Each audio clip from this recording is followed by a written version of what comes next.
coletiva com o técnico Rogério Ceni após a vitória por 2-1 sobre o Cuiabá, a 10ª seguida do São Paulo como mandante. Rogério, num apanhado geral, a sensação do treinador que quando mexe no time, mexe peças, troca peças e dá certo, queria que você falasse desse sentimento, que você falasse também de um pênalti bem duvidoso que favoreceu, ajudou o São Paulo nessa virada, e se o time te agradou hoje, diferentemente das últimas partidas. Obrigado. Eu acho que jogou melhor, boa noite, eu acho que jogou melhor, jogou como alguns jogos atrás aqui no Morumbi, criando bastante oportunidades de gol, né? Finalizando bem mais do que a gente vinha finalizando nos últimos jogos. Sobre o pênalti, realmente pode gerar alguma dúvida, né? Aquele primeiro, né? Que a bola bateu na mão do jogador do Juventude, do Cuiabá, né? E o segundo, houve a carga, mas eu não sei, vocês acham que não foi pênalti, é isso ou não? Quem que acha que não? Muita gente achou que não, eu acho que não. Eu acho que teve a carga atrás, eu acho que o juiz apitou com bastante convicção, estava próximo ao lance, né? Não foi um pênalti nem que foi para VAR, foi um pênalti apitado antes. E poderia até ter interpretado como uma mão, que a bola pegou direto na mão, no cruzamento. Mas eu acho que o time criou mais, jogou melhor do que nos últimos jogos, precisa melhorar muitas coisas, como, por exemplo, não pode, com 2-1, um jogador a mais, não atacar o adversário, manter posse de bola, ao invés de tentar definir o jogo, fazer o terceiro gol. Principalmente porque nós só tínhamos praticamente atacantes dentro de campo, né? Nós jogamos com 2 laterais, Rafinha e Léo, né, por trás, e o Arboleda, o único zagueiro, e o resto do time todo para frente. Então nós jogamos em função do gol e gastamos os últimos 5, 6 minutos, em vez de tentar ser objetivo para fazer o terceiro e não correr risco, como as 2 faltas que tiveram frente ao gol, nós ficamos com posse de bola e deveríamos ter tentado resolver o jogo, fazer o terceiro gol, porque aí desestimularia toda a equipe do Cuiabá. Rogério, tudo bem? Boa noite. Essa 10ª partida com vitória seguida jogando em casa no estádio do Morumbi, né? Uhum. Então, não só no Morumbi, mas contando também com a Arena Barueri. Uhum. No ano passado, desde que você assumiu, só uma derrota na temporada passada, que foi contra o Flamengo. Nesse ano, só uma derrota, que foi contra o Palmeiras. Esse fator Morumbi tinha sido muito questionado antes da sua chegada, né? Muitos empates, perdia muito. O quanto isso vai ser essencial para atingir o teu objetivo de se classificar para a Libertadores via Campeonato Brasileiro? No Campeonato Brasileiro, se você não fizer 80% dentro do teu estádio, dificilmente você consegue ficar entre os primeiros colocados que vão a uma Copa Libertadores, né? Principalmente para nós que, infelizmente, não, até que no ano tem um aproveitamento bom, mas no ano a gente inclui o Campeonato Paulista, né? Nós jogamos 3 jogos fora, empatamos 2 e perdemos 1, ou seja, são 2 de 9, é pouco, né? Nós precisamos tentar achar uma vitória fora de casa para a gente vir com ânimo renovado para o Morumbi. Mas aqui a gente tem o nosso torcedor, nosso lado, um bom gramado para se jogar. Os jogos que a gente perdeu no ano, que foi, você falou, que foi Flamengo e Palmeiras, aquele Flamengo foi um jogo atípico, porque nós tivemos uma expulsão, tomamos um gol com 30 segundos, uma expulsão com 8 minutos e o jogo acabou logo no começo. E contra o Palmeiras foi um jogo bem disputado, esse 1-0 foi um jogo bem disputado. Então eu acho que mostra a força, o conhecimento nosso do gramado. Acho que o Morumbi mostra que ainda é um fator de diferença para nós São Paulinos. Rogério, parabéns pela vitória. Muitos jogos, né, tiveram fora de casa e agora uma sequência de jogos em casa, né? E tem o Corinthians, que é fora, Sim. né? Itaquera, tem que vencer lá. Você está pensando, tem jogo no meio de semana, vai priorizar alguma coisa, vai poupar jogadores? O que você está pensando? Amanhã folga e na terça-feira começa todo o processo? Nós íamos treinar amanhã, mas a gente vem de jogos consecutivos, né? E então nós resolvemos que seria melhor o descanso para eles amanhã e voltar terça de manhã já a trabalhar. Na terça eu vou fazer uma avaliação melhor, ver como cada um está. Nós temos um jogo da nossa chave na quarta-feira, onde nós já saberemos o resultado, o que a gente precisa, o que a gente vai enfrentar. Acho difícil repetir a equipe, porque a gente já jogou quinta e hoje com poucas mudanças, né? Alguns jogadores não tem como, tem que dar uma descansada. Mas vamos fazer um São Paulo forte em busca da vitória, em busca da classificação na Copa Sul-Americana quinta-feira. Ceni, boa tarde. A gente às vezes costuma falar sobre os lances que entram, mas não tanto sobre os que não entram. E o São Paulo teve diversas chances para marcar de cabeça. Verdade. Em lances de escanteios, em faltas laterais, enfim. Você, quando estava no Fortaleza, inclusive, chegou a ter um especialista em bolas paradas. Então, eu imagino que seja uma fase do jogo que te interesse bastante, assim como a organização defensiva, ofensiva e as transições. Então, eu queria que você falasse especificamente sobre a questão da bola parada. O quanto ela é importante no seu trabalho, quanto tempo você destaca para ela e o quanto ela define jogos e, eventualmente, até campeonatos. Eu acho que a bola parada é responsável, no mínimo, por 40% de gols em campeonatos. Depende muito de que time você tenha dentro de campo, quantos bons cabeceadores, se você tem um bom batedor. Nós dedicamos o tempo de acordo com da possibilidade que a gente vê de fazer o gol de escanteio. Por exemplo, se eu jogo com 3 zagueiros, Arboleda, Diego e Léo, né? Com mais Caleri. Se eu tenho um Colorado de primeiro volante, por exemplo, eu tenho 5, 6 jogadores altos, ou seja, eu posso gastar mais tempo porque deve fazer efeito positivo essa bola parada. Se meu time é um time um pouco mais baixo e tem que construir pelo chão, entrar com bola, é o que a gente trabalha mais na semana. Não trabalho tanto a bola parada, mas sim, a gente analisa muito vídeo de bola parada para tentar encontrar espaços para cabeceio e também defensivamente para sofrer o mínimo possível. Mas é um momento do jogo, é um quinto momento do jogo, né, das transições, da parte defensiva, ofensiva. Eu acho que é um momento que se torna importante. Poderíamos ter feito, no mínimo 2 muito bons cabeceios do Arboleda, um na trave e uma defesa muito boa do Walter, né? Poderíamos ter feito gols como a gente fez em outros jogos. E eu acho que quanto menos recurso técnico, mais você investe em bola parada. Né? Não que o nosso time seja um time que não tenha, nosso time, muito pelo contrário, hoje criou muito pelo chão. Mas eu gosto bastante de tentar observar os adversários, ver onde estão os buracos, onde estão as falhas e tentar aproveitar isso. Para isso você precisa de um bom batedor. Hoje nós improvisamos um pouco o Wellington, que não é sempre ele que bate, né? Normalmente é Reinaldo. E o Igor bateu, mas aí eu perco um jogador de puxada de primeiro pau, ou de fechamento de segundo. Então, assim, quando a gente tem um time mais alto, por exemplo, o Diego é muito bom cabeceador também, assim como a Arboleda, cabeceador ofensivo, a gente tenta explorar mais esse tipo de jogada. Mas é um momento extremamente importante do jogo, sim, tanto para não sofrer gols, quanto para definir jogos a seu favor. Rogério, sim? Falando do Nicão, ficou 5 jogos fora, sim, lesão, voltando, ele falou que sabe da responsabilidade dele, camisa 10, importância dele fazer um gol, mas só completando também, você perguntou se a gente acha que foi pênalti. O Lugano, no programa, falou que não foi pênalti. É difícil discordar dele também. Do Lugano? Não é meu amigo mais. Qual foi a primeira parte da pergunta? Eu vou ligar para o Lugano já aqui, vou falar com ele. O Nicão entrou muito bem no jogo. O Nicão ficou parado muito tempo. Um problema no tornozelo. O Sara também parou numa época parecida. Nós tivemos 2 jogadores com problema de tornozelo. Ele, voltando agora, fez alguns treinamentos separados para poder entrar em ritmo com o time. Não estava pronto ainda no último jogo para que fosse para o jogo. Hoje ele não aguentaria o jogo inteiro, mas eu achei que ele aguentaria boa parte do segundo tempo. Entrou, fez uma função importante, primeiro mais aberto, né? Enquanto o Luciano estava por dentro. Depois o Éder por dentro, ele mais dentro ainda, e o Rigoni daí ocupando a posição que é dele, né? Que ele estava, na verdade. E teve a felicidade, ajudou o desvio também, acho que a bola...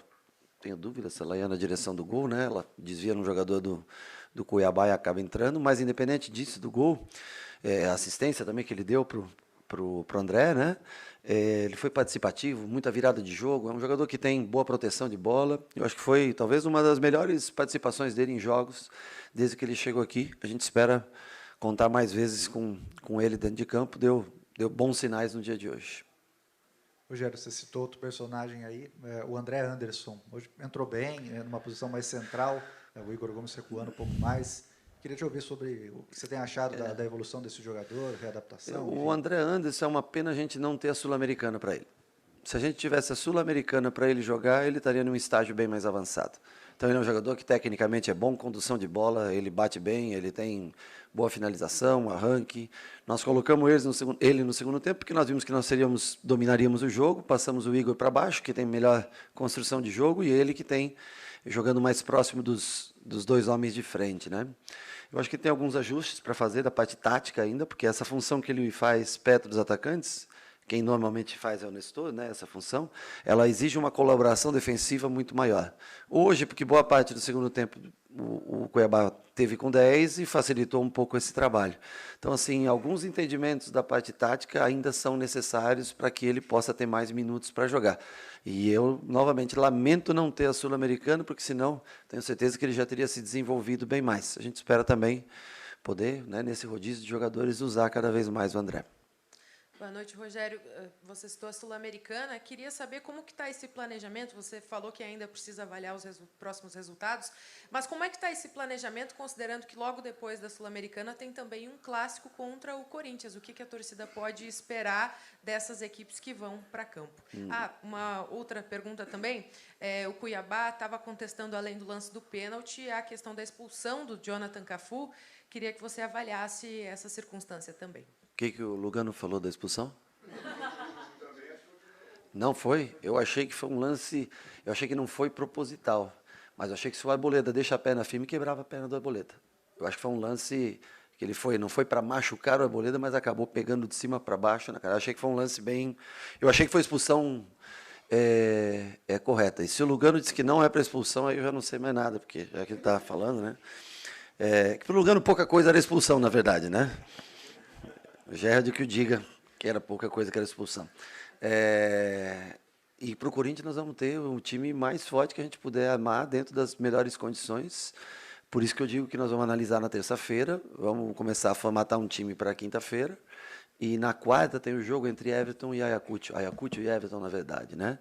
Então vamos analisar bem o resultado e só vamos definir o time na quinta-feira para ver o que a gente precisa para esse jogo. Claro que nós queremos vencer, mas nós queremos vencer desgastando o mínimo possível, né? Um time que possa treinar um pouco mais para esse jogo contra o Corinthians, que é um jogo dificílimo. O Corinthians aí na liderança do campeonato, vem jogando bem, né? O seu treinador vem encontrando caminhos diversos, alternativas, mudanças táticas, 3 zagueiros, linha de 4 mudando bastante. Hora joga com Renato à frente, Renato no meio, ou seja, um cara que tem ousadia para mudar bastante.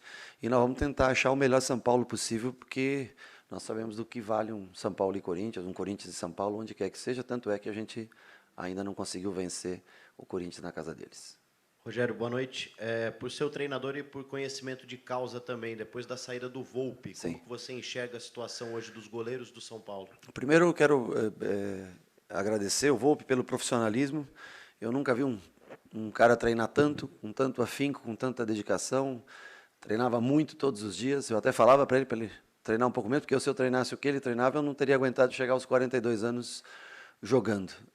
É uma escolha, eu acho que também se valoriza o profissional que não aceita, no bom sentido, né? Ficar, talvez, na posição que ele não desejava no começo do ano, foi atrás do seu futuro e desejo o melhor para ele. Segundo, no momento não há possibilidade de contratações até julho 18, pode ser? 18 de julho, se eu não me engano, que é quando abre a janela. Então nós temos o Thiago Couto, é um goleiro que eu vejo ele como um goleiro que sabe jogar muito bem com os pés, calmo, tranquilo, está para uma renovação de contrato, aí vai depender dele, do empresário que queiram fazer, mas a princípio eu não conversei com ninguém, nenhum goleiro, nós não fomos atrás de nenhum goleiro, podemos analisar no mercado até julho, e antes de julho vocês podem, tudo que for falado de goleiro é especulação. Para mim, a princípio, o Thiago Couto fica como segundo goleiro, se eu achar que ele vai ter oportunidade de jogar, e se eu achar que ele corresponde, ele pode se tornar o segundo goleiro em definitivo, sem que a gente, mesmo porque não temos, gaste dinheiro para trazer um novo profissional. Oi, Rogério, boa noite. Também sobre a questão do Volpi, dessas saídas dessa semana, teve também o Marquinhos. Sim. Você tem alguma perspectiva de perder outros jogadores nos próximos dias, semanas? Como é que você teve algum retorno da diretoria sobre outros casos? Não que tenha sido falado para mim. O Marquinhos também foi uma coisa muito repentina. Aliás, os dois foram tanto que o Volpi me perguntaram na última coletiva e eu realmente não sabia. Começou o zum naquele dia no jogo contra a Juventude, né? E se definiu, parece que em um dia. Então, eu não sabia. Do Marquinhos já tinha ouvido falar por algumas coisas de contratos, problemas, né? Que foram passados aí, que foram feitos errado. Acredito sim que possa ter alguma saída no meio do ano, na hora que abre a janela, porque o clube, ao que me parece, precisa desse dinheiro. Eu espero também que haja possibilidade de alguma chegada, né? Porque em alguns setores nós precisamos ainda ter mais opções, né? Mas, assim, primeiro vamos comemorar a vitória hoje, se preparar para quinta e depois aí domingo. Domingo é jogo que vale campeonato sempre. Contra o Corinthians é sempre Palmeiras, Corinthians são sempre clássicos importantes para a gente que mora em São Paulo. Cerramos então com o técnico Rogério.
De virada, o tricolor venceu o Cuiabá no Morumbi por 2-1 neste domingo, em duelo válido pela sexta rodada do Campeonato Brasileiro. Caleri e Nicão balançaram as redes para o tricolor.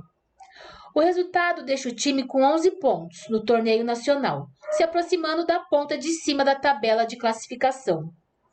O próximo compromisso da equipe de Rogério Ceni será pela Conmebol Sul-Americana. Na quinta-feira, dia 19, às 21h30, o tricolor recebe o Jorge Wilstermann da Bolívia no Morumbi. O São Paulo iniciou o jogo mantendo a posse de bola e encontrando espaços no ataque. Antes dos 30 minutos, a equipe havia chegado em perigo 2 vezes, ambas encabeçadas de Arboleda. Apesar da pressão, foram os adversários que abriram o placar, aos 32 minutos. Ainda na etapa inicial, o tricolor teve 2 boas chances para empatar, com Caleri de cabeça e Luciano de bicicleta. No segundo tempo, os São Paulinos seguiam buscando a reação, que foi ocorrer aos 18 minutos. Com uma marcação de pênalti em cima de André Anderson, Caleri foi para a cobrança e converteu. A partir dos 29 minutos, os adversários ficaram com inferioridade numérica, pois Jonathan Cafu foi expulso por falta em Arboleda. Após o cartão vermelho, o tricolor passou a pressionar ainda mais e chegou à virada aos 36 minutos, com Nicão, que chutou rasteiro para balançar as redes e garantir mais 3 pontos no Brasileirão.